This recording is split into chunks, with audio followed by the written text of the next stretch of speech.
The old saying is true, birds of a feather flock together.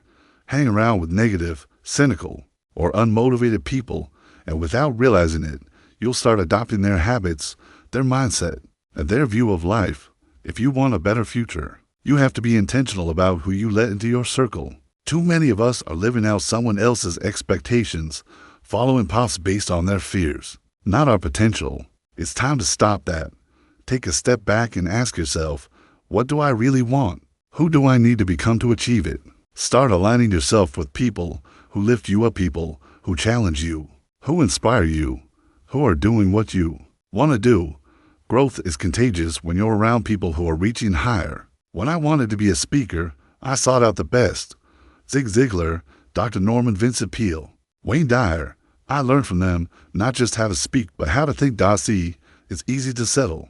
It takes no effort to stay at the bottom. But rising, that demands everything you've got. It means waking up with purpose, pushing through discomfort, and fighting your own resistance. The biggest enemy you'll ever face isn't out there, it's you. Your doubts, your habits, your excuses. There's a saying from Africa, if there's no enemy within, the enemy outside can do no harm. So if you want to build something meaningful in this life, you've got to redefine who you are and who you're becoming. Look at yourself honestly. What do you need to leave behind to become the person capable of achieving your goals? You are the writer, director, and star of your own story, so look at your current results. If you don't like what you see, change the script. Don't let your past define you.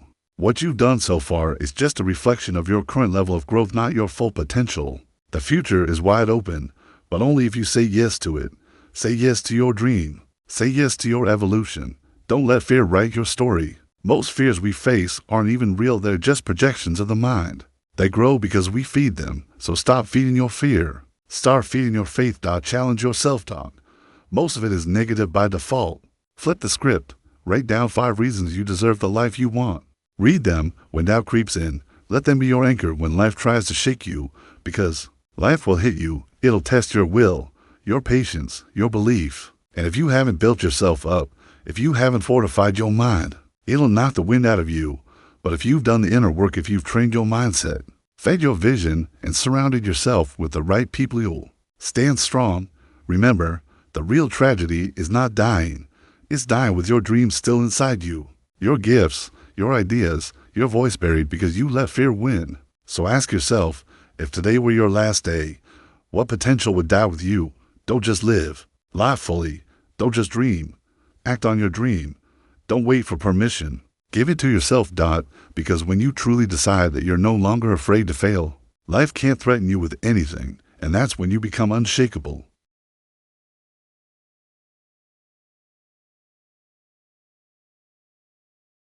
Many people convince themselves they don't care about their dreams, their potential, their deeper desires. At first, it's a defense mechanism, but over time, they truly stop feeling anything. Their lives become hollow. They say things like, it's just not worth the effort, or it doesn't bother me anymore that I'm not living my dream. Tom Ruskin and Randy Reed, in their book I Want to Change, But I Don't Know How, wrote that people often play it safe in life, believing, if I never let myself feel the good, maybe I'll never be hurt too badly. This fear of failure and pain stops many from ever attempting what they're truly capable of. People settle. They stay in relationships or environments steeped in mediocrity. They let others' complacency influence them. They lack the self-confidence to break free and try. I remember when I wanted to start a business, I didn't try for years because I didn't believe I could make it. So, what's one thing you would do if fear didn't stop you? Just one.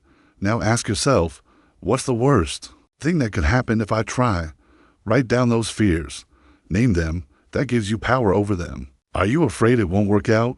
That you don't have enough money, experience, a degree, a support system? List them all. Now look at the other side. What are the benefits of taking the leap? You'll feel proud, gain self-respect, grow stronger. Even if you fail, you'll have the satisfaction of knowing you tried. The book Feel the Fear and Do It Anyway captures this beautifully. Courage isn't the absence of fear, it's acting in spite of it. You may be scared, but go ahead anyway. Ask yourself honestly, is the life you're living giving you what you truly want? If not, you owe it to yourself to change. If you dread your job, if you feel unfulfilled, If you're only happy on weekends, start planning your exit. Begin to shift direction strategically. Most people resist change, fearing it's worse than their current unhappiness. But real growth lies on the other side of that fear. At some point in pursuing a dream, a transformation begins. The journey itself starts to shape who you become. Even if you don't reach the dream exactly as you imagine it, you'll grow into a stronger, more capable person. That change will empower you to pursue other opportunities with confidence. Because you've learned how to handle life on a different level. You've developed courage, competence, and resilience. As you begin to understand who you truly are, you realize that you've been given dominion over your life. But this realization only comes through struggle. Most people try to avoid struggle and pain, but in doing so, they never activate their true potential. Something inside them remains dormant, never called upon, never developed because they never pushed themselves. Someone once said, "The land of familiarity belongs to the dead." Many people live only in their comfort zones, only doing what they already know how to do. But as Osborne once said, unless you attempt something beyond what you've already mastered, you'll never grow. To grow, you have to set goals that are out of your reach. You need something that challenges you, something that makes you stretch. You may try and fall short. You may stumble, get bruised, even fail. But through that process, you'll learn to leap higher. You'll find talents and abilities you never knew you had. I started by speaking to kids in schools. Now I speak at corporations and travel the world. I never thought I could do this, but I gave myself a chance, and I want you to give yourself that same chance. Start trusting yourself. Listen to your instincts. Not everything has to make perfect logical sense. Life is full of things that defy explanation. Once you trust your inner voice, your life will begin to transform. I remember giving the worst speech of my life. Someone convinced me to let them write it for me, saying I wasn't educated enough to write one myself. I gave away my power because I didn't believe in myself. I stood there at the podium, reading a script that wasn't mine, afraid to make eye contact, filled with anxiety. Afterward, I promised myself, never again. You don't need anyone else to approve your dream. It was given to you, not to them. They may not understand it, and that's okay. Hold on to it. Protect it. Work on it. It's yours. And while you're on your journey, do what's right. Treat people with respect. Don't take shortcuts or cheat. Your way forward. What goes around comes around. You can either pay now or pay double later. Even when no one's watching, especially when no one's watching, act with integrity. Judge a person not by what they have to do, but by what they choose to do. Your future has your name on it, and no one else can claim it. It's already yours, so don't panic. Don't compare yourself. Listen to your inner voice and stay true to your path. If you want to succeed, keep your promises. Surround yourself with people who do the same. Build a circle of trust and accountability. People have told me I'm lucky to be where I am, but luck had little to do with it. It was patience, persistence, and positivity. I called Ebony magazine for over 2 years before they wrote about me. I kept updating them, thanking them, sharing new things. I stayed positive. I didn't take rejection personally. I didn't get bitter. I stayed focused. Don't let frustration or setbacks drain your energy. Things may not happen as quickly as you want. Life will interrupt your plans. That's okay. Keep working on your dream until it heats up. Don't judge yourself too soon. Be patient. Don't let anger or disappointment eat at you. Emotional stress can damage your health and sabotage your progress. As Shakespeare said, nothing is either good or bad, but thinking makes it so. Stay grounded. Stay calm. Remember, you're patient, persistent, and positive no matter what. Don't let external circumstances control your internal state. I once had a rude waitress during dinner. The people with me got upset, but I chose to observe, not react. That's how you gain mastery over life. You watch, you learn, and you choose your response.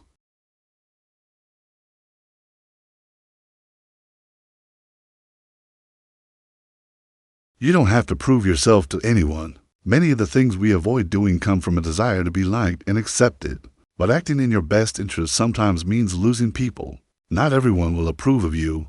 Some will call you arrogant or selfish. Let them. It's your life. When you look at your life and realize there's something you've been avoiding, ask yourself, is avoiding this helping or hurting me? If it's causing stress, emotional turmoil, or even financial issues, it's time to confront it. Write down what you're avoiding, expose it to the light, Ask, what's really stopping me? Is it fear? Is it doubt?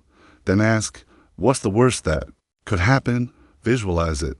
The more you mentally rehearse it, the less power it holds. Then write down 3 powerful reasons why you must take action. Be specific, because when doubt creeps in, those reasons will be your fuel. Growth lives in discomfort. You'll get knocked down. It'll hurt. But if you stay committed, you'll find strength and power you didn't know you had.